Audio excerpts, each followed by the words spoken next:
Ayubowan. A National Tourist Guide lecturer is a regulated professional who is licensed under the Sri Lanka Tourism Development Authority. And unfortunately, in Sri Lanka, the word tour guide or tourist guide has been liberally used by media to describe any person who is involved in the tourism industry.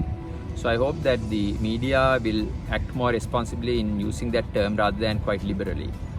And in the last 10 years, especially in Sri Lankan tourism, especially after the end of the civil conflict, the country has progressed in tourism, but it's highly questionable if that the number of clients or the travelers who are coming into the country have directly benefited the economy of the country.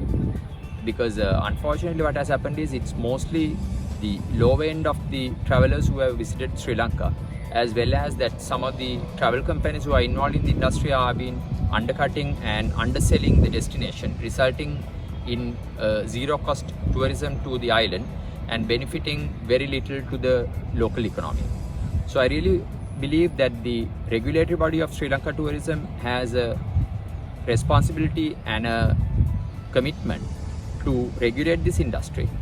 So in a post-COVID tourism industry, we would expect the Sri Lanka Tourism Development Authority as the regulatory body would regulate the industry as their duty and responsibility is. Because unfortunately what has happened, especially in the last 10 years, is that some of the local operators who are operating in Sri Lanka are not even registered companies in Sri Lanka.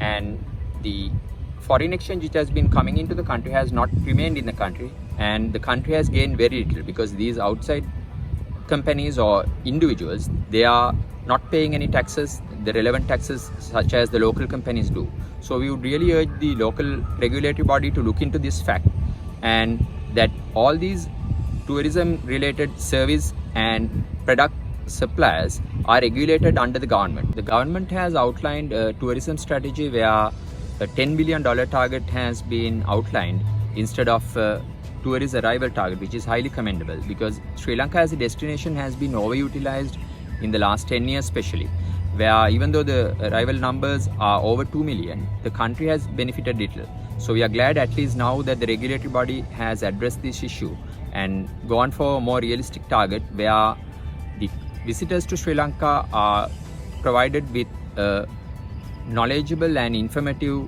service and a product, and differentiating from other regions.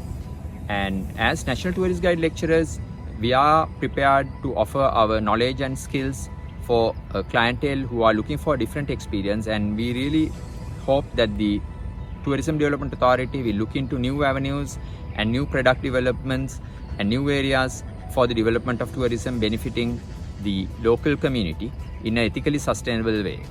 Thank you.